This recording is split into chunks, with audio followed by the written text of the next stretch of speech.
گزارش یہ ہے ملک صاحب کہ آج صبح ہم نے ایک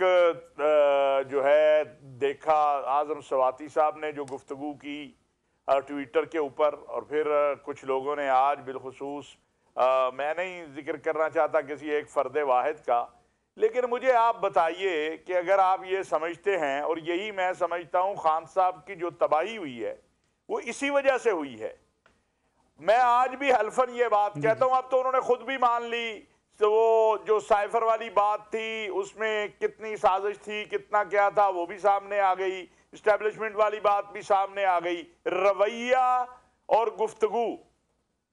میں ملک صاحب ذمہ داری کے ساتھ آج بھی کہہ رہا ہوں کہ جس دن سندھ ہاؤس کے اندر ایم این اے بیٹھے تھے، ان میں سے 8 سے 10 پی ٹی آئی کے وہ ایم این ایز تھے جو رویے کی وجہ سے گئے تھے، جو بد اخلاقی کی وجہ سے گئے تھے، جو گفتگو سخت گفتگو کی وجہ سے گئے تھے۔ باقی میں ایک بات عرض کر دوں کہ پاکستان کی مسلح افواج کا اور پاکستان کے سلامتی کے اداروں کے جو ذمہ داران ہیں وہ کوئی لاوارث نہیں ہیں۔ اگر کسی کو غلط فہمی ہے کہ باجوہ صاحب 29 کو چلے جائیں گے اور ہم جو ہے جو چاہیں گے کر لیں گے، جس طرح چاہیں گے کر لیں گے، تو یہ قوم کو سارا کچھ معلوم ہے۔ یہ وہی جنرل باجوہ صاحب ہیں جن کے بارے میں شہریار افریدی کہتے ہیں کہ وہ قوم کے باپ ہیں۔ کل تک آپ انہیں ابا جی کہہ رہے تھے، کل تک خان صاحب کہتے تھے کہ جتنا جنرل باجوہ نے ہمارے ساتھ تعاون کیا ہے کسی اور نے کیا ہی نہیں ہے۔ جنرل باجوہ کا جرم یہ ہو گیا کہ انہوں نے کہا بھئی آپ اپنے کندھوں پہ ذمہ داری سنبھالیں۔ پھر جس جنرل فیصل کو آپ نشانہ بنا رہے ہیں، اور اعظم سواتی صاحب جیسا وہ کہتے ہیں میں سینئر سٹیزن ہوں، بڑے معزز ہیں آپ، بڑے محترم ہیں، میرا ذاتی ان سے تعلق ہے، آپ زبان کون سی استعمال کرتے ہیں؟ رسول اللہ صلی اللہ علیہ وسلم کے فرامین سے یہ بات واضح ہے کہ کوئی شخص اپنی ماں کو اور اپنی بہن کو اور اپنے آپ کو خود گالی نکلوائے گا تو کہا وہ کیسے؟ کہا کہ دوسرے کی ماں کو گالی دے گا۔ آپ لوگوں کے اوپر جو گفتگو کر رہے ہیں، اور ان لوگوں کے اوپر کہ جنہوں نے اس ملک کو دہشت گردی سے بچایا، جنہوں نے اس ملک کے خلاف ہونے والی سازشوں کے سامنے کھڑے ہوئے، تو میں سمجھتا ہوں کہ اب اگر فوجی قیادت نے یہ فیصلہ کیا ہے کہ وہ سیاسی میدان میں نہیں آئیں گے، تو ہماری سیاسی قیادت کو بھی مہربانی کرنی چاہیے کہ وہ ماضی کو چھوڑیں، آگے بڑھیں، بیٹھیں، بات چیت کریں اور معاملات کو حل کریں۔ پاکستان کو ضرورت جو ہے وہ اتحاد اور اتفاق کی ہے، اختلاف اور نفاق کی نہیں ہے۔ طاہر شفیع صاحب، ہم دیکھتے ہیں کہ سیاستدان جو ہے پس پردہ کچھ کرتے ہیں، پردے کے سامنے آ کے کچھ کہتے ہیں۔ کچھ لوگ کہتے ہیں میاں نواز شریف صاحب کو بھی واپس آنے کی اجازت نہیں تھی، بھیجا گیا، تب بھی ایک ڈیل کے ذریعے بھیجا گیا۔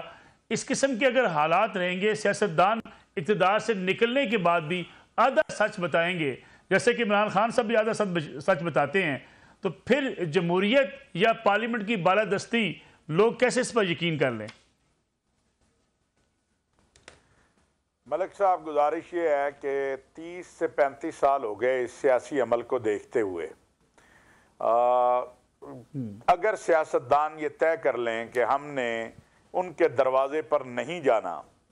تو کوئی بھی پاکستان میں نہیں آ سکتا عسکری قوت، عسکری شخصیت جو ہے، یہ سچ ہے۔ سیاستدان کی میں بات کر رہا ہوں، آپ کوئی بھی دیکھ لیں، کیا مشرف صاحب کے آنے پہ بابا جمہوریت نواب زدہ نصر اللہ خان صاحب نے مٹھائی نہیں بانٹی تھی؟ محترمہ بے نظیر بھٹو نے مٹھائی نہیں بانٹی تھی؟ کون ہے جو رات کی تاریکیوں میں ان کے پاس جاتا ہے؟ کون ہے جو ان کے دروازے کو کھٹکھٹاتا ہے؟ اور آج آپ کے پروگرام میں پہلی بار کہنے لگا، بہت شور مچا ہوا ہے کہ آپ جنرل باجوہ پہ پچھلے 6 ماہ کے دوران بہت سے لوگوں نے، سیاستدانوں کی میں بات کر رہا ہوں، یہ ان کو نہیں کہا کہ جناب کنٹینیو کریں، اور انہوں نے کہا کہ نہیں، میں نے اپنے وقت پہ جانا ہے۔ کہانیاں تو یہاں بنائی جاتی ہیں، لیکن سچی کہانی یہ ہے کہ انہوں نے گورنمنٹ کو بھی، یہ جو اس وقت حزب اقتدار ہے، ان کو بھی اگست پہ کہہ دیا تھا کہ بھائی میں نے کنٹینیو نہیں کرنا، میں نے اپنے وقت پہ چلے جانا ہے۔ اگر سیاستدان آپس میں اپنے معاملات کو طے کر لیں اور وہ جی ایچ کیو کی طرف نہ دیکھیں، تو انہیں کوئی شوق نہیں ہے۔ انہیں رات کو جا کے یہ تیار کرتے ہیں کہ بھائی تیاری کریں، سر ملک گیا، سر قوم گئی، سر مہربانی کریں، سر یہ ہو گیا، سر وہ ہو گیا، سر یہ ہے، بالکل سر ٹھیک وہ ہے، پھر لازمی بات ہے کہ بیچ میں سے کوئی نہ کوئی اپنی تیاری پکڑ لیتا ہے۔ اب آپ مجھے بتائیں، جنرل باجوہ بھی تو ایک جنرل تھے نا، کتنے مرحلے آئے ہیں، انہوں نے تو مارشل لا نہیں لگایا، انہوں نے تو نہیں کیا۔ ہاں کچھ چیزیں جو انہوں نے کی، یہ بھی بڑا دل چاہیے تھا، چاہیے تو یہ تھا کہ یہ ساری سیاسی قیادت اپریشیٹ کرتی کہ یار ایک آدمی نے کھڑے ہو کے کہا ہم سے غلطیاں ہوئی ہیں، ہم نے اپنی غلطیوں سے سیکھا ہے، ہم نے فروری کے بعد جو ہے بالکل، اور میں ایک دو چیزوں کا ملک صاحب گواہ ہوں، بالخصوص یہ جو ضمنی الیکشن تھے، بہت جگہوں سے ممکن ہے چیزیں آئی ہوں کہ جناب انہوں نے کہا ہم نے، بلکہ میری یہ اطلاع ہے، یہاں تک کہا کہ اگر مجھے پتا چلا کہ ضمنی الیکشن میں ملوث ہو رہا ہے یا کسی طریقے سے کوئی اس نے اپنا اثر رسوخ استعمال کیا ہے تو پھر اس کے ساتھ میں نمٹوں گا۔ تو اگر آپ کو ایک ایسا اب نیا، اور لازمی بات ہے کہ جو فروری میں چیز طے کی، جس کا اعلان جنرل باجوہ نے کیا ہے، وہ کوئی انہوں نے اکیلوں نے تو نہیں کی ہے۔ حافظ صاحب کے بارے میں سارے لوگ جانتے ہیں، ان کے تمام معاملات، وہ قطعی طور پہ سیاست میں نہیں آنا چاہیں گے، لیکن جب آپ جا کے دروازوں پہ بیل دیں، دروازے کھٹکھٹائیں، اللہ کے واسطے دیں، تو پھر مجرم آپ ہیں۔ اس لیے سیاسی قیادت عمران خان صاحب سے بھی گزارش ہے کہ وہ بھی مہربانی کریں۔ اگر آپ اسد عمر صاحب کی آج کل کی باتیں سن لیں تو وہ پھر کہہ رہے ہیں مہربانی کرو جی، بھائی آپ آپس میں ٹیبل پہ بیٹھیں اور بیٹھ کے معاملات کو طے کر لیں۔ اور ایک بات میں ضرور کہوں گا جو ابھی کاظمی صاحب نے کہی کہ اتنا ایسا رویہ ضرور ہونا چاہیے، بالکل ان کی بات کی میں تائید کرتا ہوں کہ کل بھی آپ نے ایک دوسرے سے ملنا ہے، شرمندگی نہ ہو، کل جب آپ آپس میں ملے تو اس وقت آپ کی آنکھیں نیچی نہیں ہونی چاہیے۔ اب ضرور تنقید کریں، آپ کو حق ہے، لیکن بدتمیزی اور تنقید میں فرق ہوتا ہے۔